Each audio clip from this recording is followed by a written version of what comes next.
अगर आज मैं किसी पत्थर को फेंकूं तो क्या उसको दर्द होगा? क्या वो सोचेगा कि उसी को क्यों फेंका गया?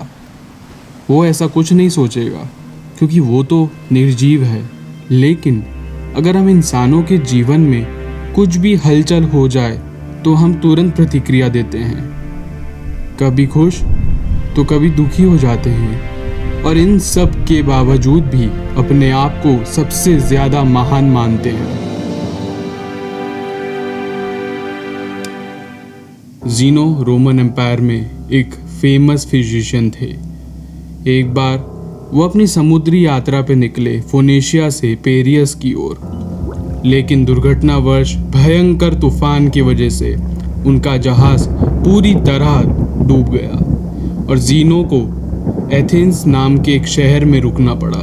इतना सब होने के बावजूद भी ज़ीनो लिखते हैं कि उनकी जीवन की सारी रेमेडीज, उनके जीवन की सारी खोज, उनके जीवन की सारी जो शोध थे वो सब कुछ उसमें नष्ट हो गए, लेकिन उनको ज़रा सा भी उसका दुख नहीं हुआ, ना उन्हें कोई दर्द महसूस हुआ। और यही चीज़ उनके स्वभाव और उनकी आत्मा को महान बनाता है।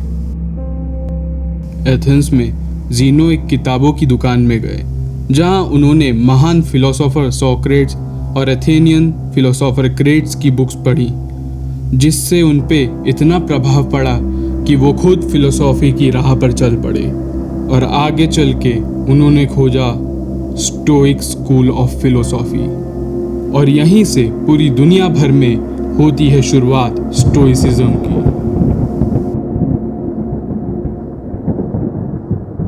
स्टोइसिज्म पे लोगों की अपनी अपनी राय है, लेकिन स्टोइसिज्म के 4 गुण भी हैं।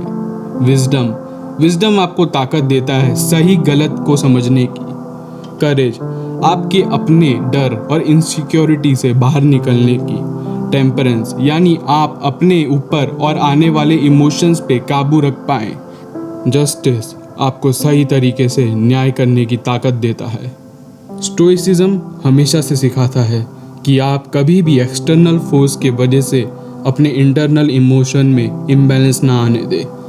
भले बाहरी परिस्थिति कितनी भी खराब या अच्छी हो, आप अपने इमोशन पे काबू रख पाएं और उनको अपने पे हावी होने ना दें, भले वो खुशी ही क्यों ना हो।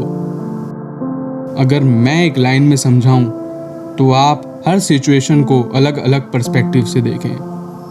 उदाहरण के लिए, एक बच्चा रोज एक फोटो खींचता है, सोशल मीडिया पे डालता है, लेकिन ना उसके फॉलोअर्स बढ़ते हैं, ना लाइक आ रहा है, ना कमेंट। तो उसके सक्सेस को आप किस स्केल पे नापोगे?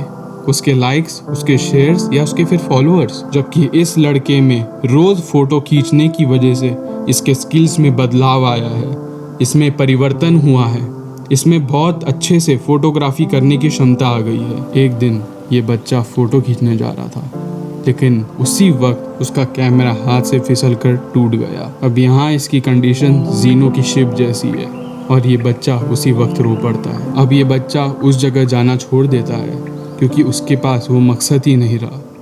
अब आप तो सोचेंगे कि वो तो बहुत बुरा हुआ, उस बच्चे के साथ ऐसा नहीं होना चाहिए था। एक दिन एक आदमी उस बच्चे के घर जाता है, उसको ढूंढते ढूंढते। वो उस बच्चे से मिल के पूछता है कि अब वो वहाँ फोटोग्राफी करने क्यों नहीं आता। वो अपनी कहानी उस आदमी को बताता है। वो सुन के वो आदमी उसे और महंगा कैमरा ला के देता है, क्योंकि वो आदमी रोज इस बच्चे को फोटोग्राफी करते हुए देखता था और इस बच्चे को रोज फोटोग्राफी करते देख उस आदमी को बहुत खुशी होती, क्योंकि कभी उसका भी फोटोग्राफर बनने का सपना था। इसलिए उसने सोचा कि इस बच्चे को सपोर्ट करना चाहिए। तो क्या आप समझे कि अगर ज़ीनो का जहाज नहीं डूबा होता तो क्या होता? अगर इस बच्चे का कैमरा नहीं टूटा होता तो क्या होता? इसी तरह इंसान के जीवन में कुछ भी बिना मतलब के नहीं होता। किसी कारण को हम समझ पाते हैं, किसी को नहीं। और स्टोइसिज्म तो आपको बहुत मेंटली स्ट्रांग बनाने के लिए है। इसीलिए बहुत सारे सक्सेसफुल और बड़े कंपनी के CEO पॉवर्टी प्रैक्टिस करते हैं। जी हाँ, आपने सही सुना, सक्सेसफुल लोग पॉवर्टी प्रैक्टिस करते हैं। जैसे कि वो अपने बेड पे सोने की जगह ज़मीन पर सोएंगे, महंगा खाने की जगह बासी और कम खाना खाएंगे, या फिर हफ्ते में एक दिन फास्ट रखेंगे। करोड़ों रुपए होने के बावजूद भी कम पैसे में जीने की कोशिश करेंगे। वो हमेशा अपने आप को वर्स्ट सिचुएशन के लिए रेडी रखते हैं कि अगर लाइफ में सडनली वर्स्ट सिचुएशन आ जाए तो वो अपने आप को तैयार रखें। तो ये था स्टोइसिज्म, जो कि आपकी लाइफ आसान बनाता है, लाइफ को हार्ड तरीके से जीकर।